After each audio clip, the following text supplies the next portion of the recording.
Hello बच्चों, welcome to science की पाठशाला। लास्ट लेक्चर में हमने टाइप्स ऑफ केमिकल रिएक्शन को स्टार्ट किया था, जहां पे हमने कॉम्बिनेशन रिएक्शन और डीकम्पोजिशन रिएक्शन को स्टडी किया था। आप लोगों को याद हो तो हमने वहां पे thermal decomposition reaction, electrolysis and photolysis को कंप्लीट किया था, और अब हमको ये लेक्चर में डिस्प्लेसमेंट रिएक्शन से स्टार्ट करना है। अगर आपने बैलेंसिंग ऑफ केमिकल इक्वेशन वाला वीडियो नहीं देखा है तो उसकी लिंक यहाँ पे आपको आई बटन पे मिल जाएगी। वो वीडियो को देख के आप बैलेंसिंग वाला टॉपिक जो है वो अच्छे से स्टडी कर सकते हो। अभी हम स्टार्ट कर रहे हैं डिस्प्लेसमेंट रिएक्शन। सबसे पहले आप इसकी डेफिनेशन नोट कर लो। A reaction in which more reactive element displaces less reactive elements from its solution then the reaction is known as displacement reaction. Displacement का मतलब क्या होता है? किसी को वहां से रिमूव करना जहां पे वो ऑलरेडी प्रेजेंट है। तो यहाँ पे जो है, जो मोर रिएक्टिव एलिमेंट है, ठीक है, वो हमेशा लेस रिएक्टिव एलिमेंट को डिस्प्लेस करेगा उसके सॉल्यूशन में से। यहाँ पे क्वेश्चन ये अराइज होता है कि कौन सा एलिमेंट मोर रिएक्टिव है और कौन सा एलिमेंट लेस रिएक्टिव है जो वहां से निकलने वाला है। तो उस चीज को देखने के लिए हमें यहाँ पे एक्टिविटी सीरीज को जो है वो समझना पड़ेगा और उसे याद रखना पड़ेगा। आपको जो यहाँ पे मैंने सीरीज प्रोवाइड की है, अगर आप ये सीरीज को लर्न कर लोगे तो आपको डिस्प्लेसमेंट रिएक्शन जो है वो अच्छे से समझ में आ जाएगा और आप इसके एग्जाम्पल्स भी अच्छे से लिख पाओगे। इसके जो एग्जाम्पल्स हैं रिएक्शन के, वो अभी हम थोड़ी देर में देखने वाले हैं। सबसे पहले आप देखो, सबसे हाईली रिएक्टिव जो एलिमेंट है वो कौन सा है? पोटेशियम। जैसे ही हम एक्टिविटी सीरीज में नीचे जाते जाएंगे ना, वैसे रिएक्टिविटी जो है वो डिक्रीज होती जाएगी। यहाँ पे जो हाइड्रोजन है, ठीक है, उसके कंपैरिजन में जो है यहाँ पे एक्टिविटी सीरीज को लिखा जाता है। हाइड्रोजन के ऊपर जितने भी आपको यहाँ पे एलिमेंट दिखाई दे रहे हैं वो सारे के सारे जो है आप कह सकते हो कि मोर रिएक्टिव एलिमेंट्स हैं। और हाइड्रोजन के जो नीचे एलिमेंट्स दिखाई दे रहे हैं, जैसे कि कॉपर है, मर्क्यूरी है, सिल्वर है, गोल्ड है, उन सबको कहा जाता है लीस्ट रिएक्टिव एलिमेंट्स।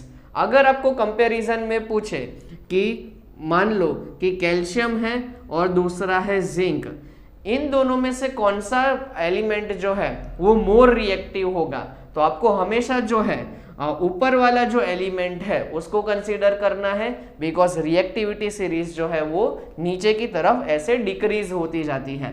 तो कैल्शियम और जिंक को कंपेयर करेंगे ना, तो कैल्शियम जो है वो हमेशा मोर रिएक्टिव होगा। सिमिलरली आपको पूछे सोडियम है और दूसरा है लेड, इन दोनों में से कौन सा ज्यादा रिएक्टिव एलिमेंट है, तो ऑब्वियसली आंसर क्या होगा? सोडियम होगा। दैट मीन्स सबसे ज्यादा रिएक्टिव एलिमेंट जो है वो यहाँ पे पोटेशियम बनता है और सबसे जो लीस्ट रिएक्टिव एलिमेंट है वो गोल्ड बनता है। ये आप चीज याद रखना, बिकॉज 1 मार्क में कई बार पूछा जा सकता है। अब हम डिस्प्लेसमेंट रिएक्शन के एग्जाम्पल को देख लेते हैं। सबसे पहले जो रिएक्शन है उसमें ऐसा दिया है कि हमारे पास एक कॉपर सल्फेट का सॉल्यूशन CuSO4, अगर वो जिंक के साथ रिएक्ट करेगा, मान लो कि हमने कॉपर सल्फेट सॉल्यूशन के अंदर जिंक के ग्रेन्यूल्स को ऐड किया, तो कैसे रिएक्शन होगा वो आपको यहाँ पे देखना है। आपको एक्टिविटी सीरीज जो है वो याद होगी, उसमें हमने क्या देखा था कि कॉपर जो है वो जिंक के कंपैरिजन में होता है लेस रिएक्टिव। कॉपर जो है वो हाइड्रोजन के नीचे आता है और जिंक जो है वो हाइड्रोजन के ऊपर आता है, मतलब कि जिंक ज्यादा रिएक्टिव होगा, कॉपर होगा लेस रिएक्टिव। तो जिंक क्या करेगा, यहाँ पे जो Cu है उसको डिस्प्लेस करेगा, तो ये जो जिंक है वो कॉपर की जगह पे आ जाएगा, तो क्या बनेगा? ZnSO4। और यहाँ से जो Cu सेपरेट हुआ है, ठीक है, वो जो है आपको सॉलिड फॉर्म में मिल जाएगा। तो ऐसा जो है वो डिस्प्लेसमेंट रिएक्शन में होता है। सिमिलरली आपको ये जो है एक और एग्जाम्पल याद रखना है, बिकॉज ये जो एग्जाम्पल है वो एक्चुअल में आपको टेक्स्ट बुक में एक्टिविटी के फॉर्म में दिया है। आपको एक्टिविटी में ऐसा पूछा है कि हमने जो है कॉपर सल्फेट का जो सॉल्यूशन है, जो एक्चुअली ब्लू कलर के अंदर होता है, उसके अंदर हम अगर आयरन के नेल्स को प्लेस करेंगे तो कैसे रिएक्शन होगा और क्या चेंजेस जो है वो आप ऑब्जर्व करोगे। तो जब भी हम आयरन की नील्स को कॉपर सल्फेट सॉल्यूशन के अंदर प्लेस करेंगे तो अगेन आयरन जो है वो मोर रिएक्टिव होता है, वो यहाँ पे कॉपर को डिस्प्लेस कर देगा, तो उसकी वजह से क्या बन जाएगा, FeSO4 बन जाएगा, जिसकी वजह से ब्लू कलर में से सॉल्यूशन का जो कलर है वो बन जाएगा ग्रीन। और ये जो कॉपर है वो एक्चुअली बाद में आयरन के नेल के ऊपर डिपॉजिट हो जाएगा। तो ये जो रिएक्शन है वो आप खास करके याद रखना, बिकॉज आपको जो है ये कई बार पूछा जाता है। डिस्प्लेसमेंट रिएक्शन के बाद अब हम 4th नंबर का रिएक्शन देख रहे हैं, that is called double displacement reaction. मतलब कि यहाँ पे जो है दो आयंस जो है किसी भी सॉल्यूशन में वो एक्सचेंज होंगे। आपने अगर नोटिस किया हो तो डिस्प्लेसमेंट रिएक्शन में होता था एक एलिमेंट और दूसरा होता था कंपाउंड। तो एलिमेंट क्या करता था, जो मोर रिएक्टिव होता था वो किसी भी कंपाउंड में जो लेस रिएक्टिव एलिमेंट है उसको डिस्प्लेस करता था। लेकिन यहाँ पे जो हम रिएक्शन देखने वाले हैं यहाँ पे डबल डिस्प्लेसमेंट होने वाला है, मतलब कि यहाँ पे दो आयंस जो है वो एक्सचेंज होंगे। सबसे पहले जो है आप इसकी डेफिनेशन नोट कर देना, ऐसा रिएक्शन जिसमें दो डिफरेंट आयंस जो है वो रिएक्टेंट मॉलिक्यूल में डिस्प्लेस हो जाते हैं, एक दूसरे के साथ एक्सचेंज हो जाते हैं, ऐसे रिएक्शन को कहा जाता है डबल डिस्प्लेसमेंट रिएक्शन। ठीक है, यहाँ पे आप लिख देना कि ये डबल डिस्प्लेसमेंट रिएक्शन होता है। किस तरीके से होगा ये आप अच्छे से समझना। सबसे पहले जो है आप यहाँ पे रिएक्टेंट के मॉलिक्यूल्स को सेपरेट करने का ट्राई करो। हमें इस तरीके से सेपरेट करना है कि एक पॉजिटिव आयन होगा, दूसरा होगा नेगेटिव आयन। तो आपको पता है कि यहाँ पे जो है सोडियम है और दूसरा है सल्फेट। किस तरीके से होगा आप अच्छे से देखना। सोडियम जो है वो क्या बनाता है, पॉजिटिव आयन। सल्फेट जो है वो क्या बनाता है, नेगेटिव आयन। सिमिलरली आपको यहाँ पे भी ऐसे सेपरेशन करना है। बेरियम जो है वो क्या बनाता है, पॉजिटिव आयन। क्लोरीन जो है वो क्या बनाता है, नेगेटिव आयन। इसका मतलब क्या हुआ, यहाँ पे जो पॉजिटिव आयन है वो सामने वाले नेगेटिव आयन के साथ कंबाइन होगा। तो यहाँ पे जो Na है वो किसके साथ कंबाइन होगा, इसके Cl के साथ। इसकी वजह से हमारा जो एक प्रोडक्ट है वो क्या बनेगा, NaCl। सिमिलरली इसका जो पॉजिटिव आयन है वो इसके नेगेटिव आयन के साथ जो है कंबाइन होगा। इसकी वजह से क्या बनेगा, BaSO4, मतलब कि बेरियम सल्फेट। यहाँ पे देखो आपको जो है बेरियम सल्फेट वो प्रेसिपिटेट के फॉर्म में मिलता है, इसलिए डबल डिस्प्लेसमेंट रिएक्शन को प्रेसिपिटेशन रिएक्शन भी कहा जाता है। ये आप याद रखना, 1 मार्क्स में कई बार पूछा जाता है। सिमिलरली हमारे पास वापिस से दो सॉल्यूशन है, एक है सिल्वर नाइट्रेट, दूसरा है सोडियम ब्रोमाइड। इसको अगेन स्प्लिट करो तो यहाँ पे सिल्वर जो है वो पॉजिटिव आयन बनाता है, नाइट्रेट जो है वो नेगेटिव आयन बनाता है। यहाँ पे सोडियम पॉजिटिव आयन और यहाँ पे ब्रोमीन जो है वो नेगेटिव आयन। सो यहाँ पे क्या होगा, ये जो पॉजिटिव है वो सामने वाले नेगेटिव के साथ जाएगा, मतलब कि बनेगा यहाँ पे सिल्वर ब्रोमाइड। तो यहाँ पे जो AgBr है वो आपको कैसे मिलेगा, येलो प्रेसिपिटेट के फॉर्म में, ये याद रखना है।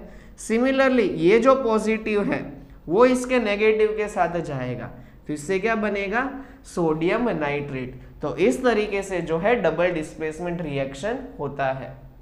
अब हम देखने वाले हैं 5th नंबर का रिएक्शन, जिसको कहा जाता है ऑक्सीडेशन रिडक्शन रिएक्शन। इसको रेडॉक्स रिएक्शन भी कहा जाता है। एक्चुअल में ये देखें तो यहाँ पे दो प्रोसेसेस इन्वॉल्व होती है। एक प्रोसेस को कहा जाता है ऑक्सीडेशन, दूसरी प्रोसेस को कहा जाता है रिडक्शन। ऑक्सीडेशन का मतलब होता है ऐसी प्रोसेस जहां पे ऑक्सीजन का एडिशन होता है या तो हाइड्रोजन का रिमूवल होता है, तो वो प्रोसेस को हम कहते हैं ऑक्सीडेशन। और रिडक्शन जो है वो इसकी कंप्लीटली ऑपोजिट है। यहाँ पे हाइड्रोजन अगर ऐड होगा और ऑक्सीजन अगर रिमूव होगा तो वो प्रोसेस को कहा जाता है रिडक्शन रिएक्शन। अगर हम अभी इसका एग्जांपल देख लेंगे ना तो तुरंत ही आपको पता चल जाएगा। जैसे कि मान लो हमारे पास एक रिएक्शन दिया हुआ है कि सोडियम जो है वो ऑक्सीजन के साथ रिएक्ट कर रहा है। इससे क्या होगा, देखो यहाँ पे जो है प्रोडक्ट बनती है सोडियम ऑक्साइड। तो यहाँ पे जो सोडियम का कन्वर्जन हो रहा है सोडियम ऑक्साइड में, इसको हम क्या कहेंगे? Oxidation reaction. क्यों? बिकॉज जब ऑक्सीजन ऐड होता है तो उसको कहा जाता है ऑक्सीडेशन। देखो, इन दोनों में से कोई भी एक प्रोसेस हो सकती है, जरूरी नहीं है कि ये दोनों प्रोसेस एक साथ में हो। तो यहाँ पे ऑक्सीजन ऐड हो रहा है इसलिए इसको कहा जाता है ऑक्सीडेशन।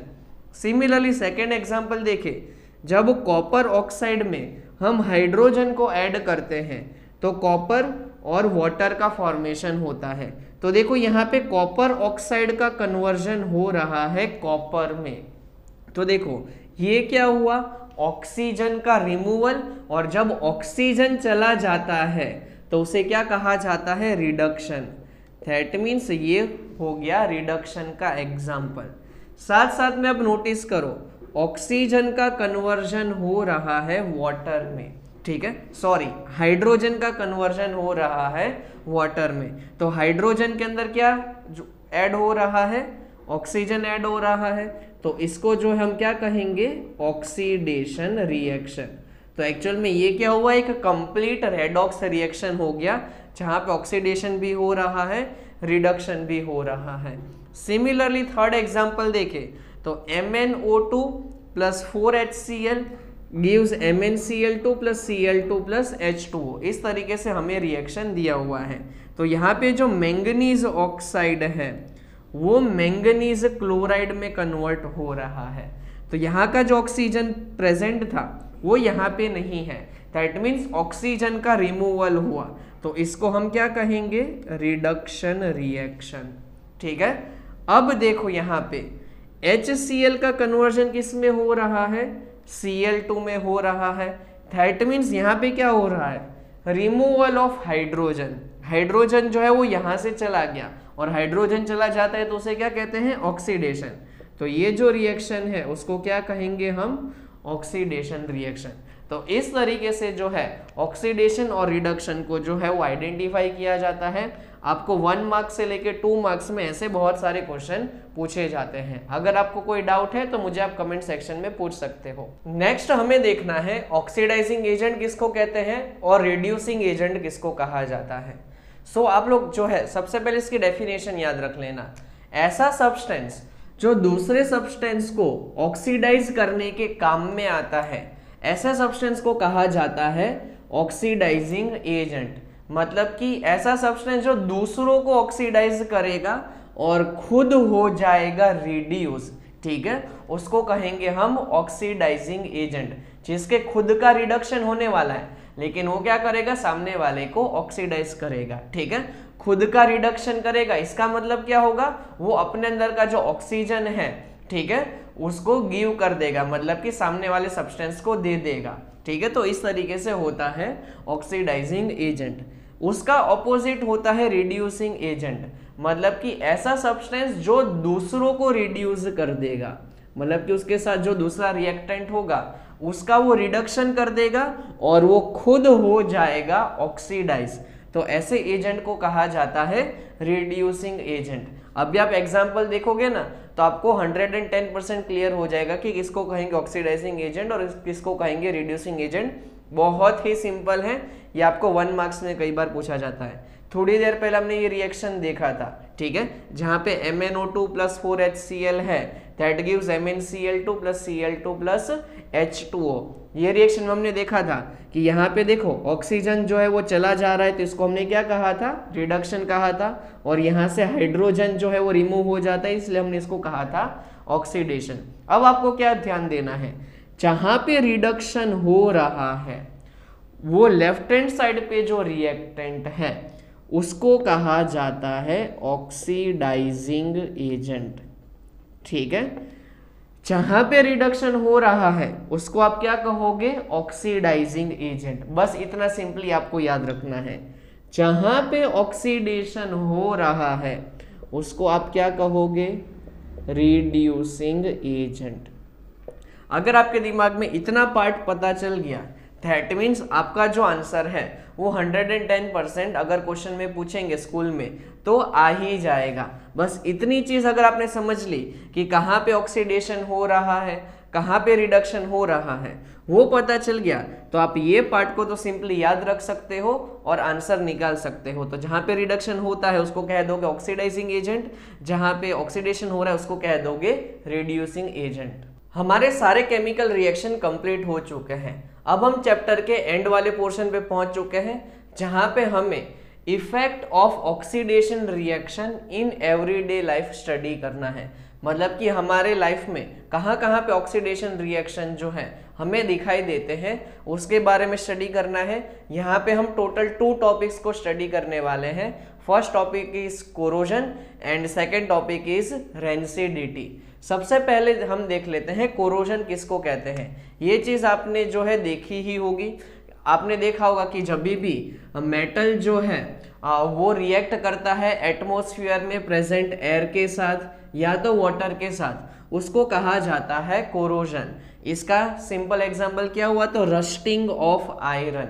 आपने देखा होगा कि जो भी मेटल के ग्रिल्स हैं उसके ऊपर जो है वो कोरोजन हो जाता है। आपने देखा होगा कि वो जो आयरन का जो कोई भी ग्रिल है या सब्सटेंस है वो ब्राउन कलर के रस्ट में कन्वर्ट हो जाता है। ठीक है, तो एक्चुअल में ये जो फेनोमेना है उसको कहा जाता है कोरोजन, जहाँ पे कोई भी मेटल जो है वो एयर के अंदर जो ऑक्सीजन प्रेजेंट है, ठीक है, उसके साथ रिएक्ट करता है, या तो एयर के अंदर जो वाटर वेपर प्रेजेंट है उसके साथ रिएक्ट करेगा तो इस तरीके का रिएक्शन होगा। जैसे कि आयरन का जो रस्टिंग है उसका इक्वेशन आपको यहाँ पे याद रखना है। जब भी आयरन एयर के अंदर प्रेजेंट ऑक्सीजन या तो वाटर के साथ रिएक्ट करेगा ना तो उसकी वजह से फॉर्म होता है आयरन ऑक्साइड, और ये है आपका रस्ट का फॉर्मूला 2Fe2O3.XH2O। X का मतलब है कि अननोन मॉलिक्यूल्स होते हैं, मतलब कि कितने भी हो सकते हैं वाटर के मॉलिक्यूल्स। ठीक है, ये चीज आप याद रखना। सिमिलरली हमें रस्टिंग ऑफ कॉपर का भी एग्जाम्पल आप लोगों को याद रखना पड़ेगा। जब भी कॉपर मेटल जो है वो एयर के अंदर प्रेजेंट ऑक्सीजन, कार्बन डाइऑक्साइड और वाटर, इन तीनों के साथ रिएक्ट करेगा तो copper carbonate and copper hydroxide का फॉर्मेशन होगा। इसकी वजह से आपने नोटिस किया होगा कि कई बार जो है ना कॉपर के ऊपर ग्रीन कलर की जो लेयर है वो फॉर्म हो जाती है। ठीक है, तो ये जो ग्रीन कोटिंग है वो किसकी होती है, तो ये दो यहाँ पे सब्सटेंसेस फॉर्म हुए उसकी होती है। ये चीज आप याद रखोगे। साथ साथ में आपने देखा होगा कि जो सिल्वर के ऑर्नामेंट्स होते हैं ना वो ब्लैक कलर में कन्वर्ट हो जाते हैं। तो यहाँ पे क्या होता है, जो सिल्वर है वो एयर में प्रेजेंट H2S मतलब कि हाइड्रोजन सल्फाइड के साथ रिएक्ट करता है ना तो Ag2S का फॉर्मेशन होता है जो एक्चुअल में ब्लैक कलर का होता है। ठीक है, तो यहाँ पे ना आपको 3 चीजें याद रखनी है कि आयरन का जो रस्टिंग है वो किसकी वजह से होता है, तो ऑक्सीजन और वाटर की वजह से होता है। कॉपर का रस्टिंग किसकी वजह से होता है, तो ऑक्सीजन, कार्बन डाइऑक्साइड और वाटर की वजह से होता है। और सिल्वर का जो कलर चेंज होता है वो होता है H2S की वजह से। अगर आप इतना पोर्शन अच्छे से याद कर लोगे तो डेफिनेटली जो है आपके एग्जाम में ये जो 2 मार्क्स से लेकर 3 मार्क्स का क्वेश्चन आता है वो आप अच्छे से लिख पाओगे।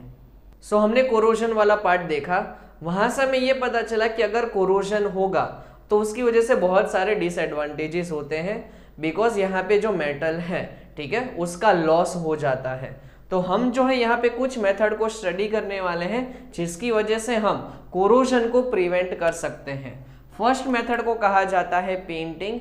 मतलब कि आपने देखा होगा कि कभी भी अगर कोरोजन हो जाता है तो उसको स्टॉप करने के लिए है ना हम आयरन के जितने भी ग्रिल्स हैं उसके ऊपर जो है वो पेंट को अप्लाई कर देते हैं। तो पेंट क्या करता है, एक अलग से लेयर जो है वो बनाता है मेटल के ऊपर, जिसकी वजह से जो है कोरोजन जो है वो स्टॉप हो जाएगा।